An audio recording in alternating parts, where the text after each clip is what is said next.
आणि अलौकिकता आहे या ग्रंथामध्ये. अलौकिक अपूर्वता आहे.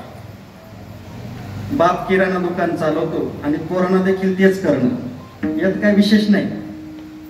पण बाप दारू पितो आणि मुलांनी ज्ञानेश्वरी पाठ करणं, यात अलौकिकता आहे, अपूर्वता आहे.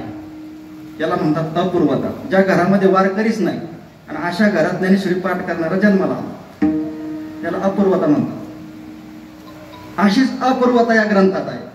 एक दृष्टांत पुन्हा नाही. 3,500 दृष्टांत आहे ज्ञानेश्वरी, पण एक दृष्टांत पुन्हा नाही. काय ज्ञानोबराची हातवटी आहे की सिद्धांत गळी उतरवण्याकरता दृष्टांत द्यावा लागतो. दृष्टांताची गरज आहे. सिद्धांत समोर त्याला समजला पाहिजे. जो समजून सांगणार आहे त्याला बी अगोदर समजलेला पाहिजे, तेव्हा तो समजून सांगू शकतो. आणि ज्यावेळेस तो दृष्टांत श्रोत्याच्या गळी उतरल्या जातो त्यावेळेस सिद्धांत त्याला समजतो. आणि ती सिद्धांत समजून सांगण्याची हातोटी फक्त माऊलीकडेच आहे. अन्य कुणाकडे अशी हातोटी नाही. बघा, गीतेवर भरपूर टीका आहे. गीतेवर टीका केल्याशिवाय आचार्य होता येत नाही बरं का. जेवढे काय आचार्य झाले त्यामध्ये मध्वाचार्य, रामानंदाचार्य, ज्या ज्या संप्रदायाचे आचार्य झाले प्रत्येकाची टीका आहे. श्री शंकराचार्य, प्रत्येकाची टीका आहे. पण ज्ञानेश्वरी सारखी टीका होणे शक्य नाही. मी याकरता बोलू राहिलो, माझा अभंग राहिला बाजूला.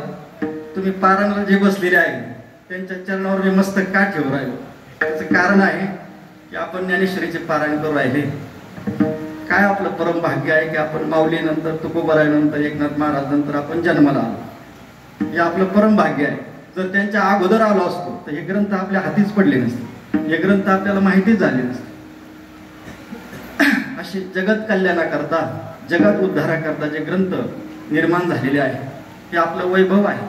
आपल्या वारकरी संप्रदायाचं फार मोठं वैभव आहे. असे ग्रंथ कुठल्या संप्रदायाकडे नाही, असे संत कुठल्या संप्रदायाकडे नाही, असा देव कुठल्या संप्रदायाकडे नाही की जो भक्ताची वाट पाहतो विटेवर हात ठेवून. असा देव कुठंच नाही.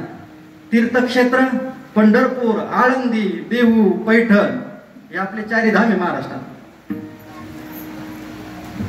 असे तीर्थक्षेत्र कुठं नाही की जे चंद्रभागा, इंद्रायणी, गोदावरी माता असे जे तीर्थ आहे, अलौकिक तीर्थ आहे, अद्वितीय तीर्थ आहे. भूतलावर असे तीर्थ नाही, असे ग्रंथ नाही, असे संत नाही. म्हणून हा संप्रदाय सर्वात श्रेष्ठ संप्रदाय आहे. पण तरी देखील आपण काय करावं, समर्थाचे पोटी आम्ही जन्मलो करंट. आईबाप आपले फार श्रीमंत आहे पण माहिती नाही.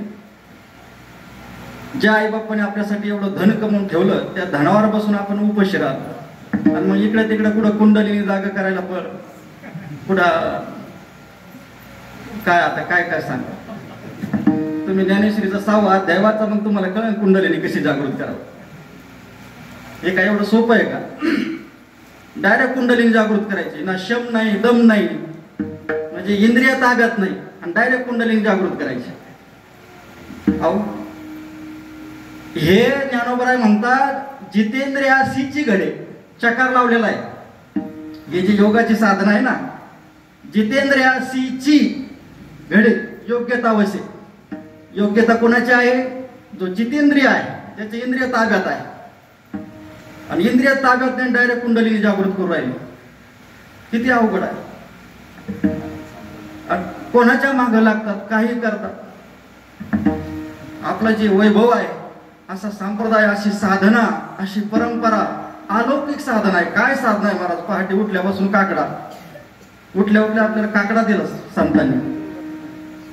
नंतर ज्ञानेश्वरी वाचा, गाथा वाचा, एकनाथी भागवत वाचा दिवसभर, हरिपाठ सायंकाळी, कीर्तन, नामस्मरण, अशी साधना कुठल्या संप्रदायाकडे नाही, कुठल्या संप्रदायाकडे नाही. त्यांना काय करून काय नाही प्रश्न पडतो.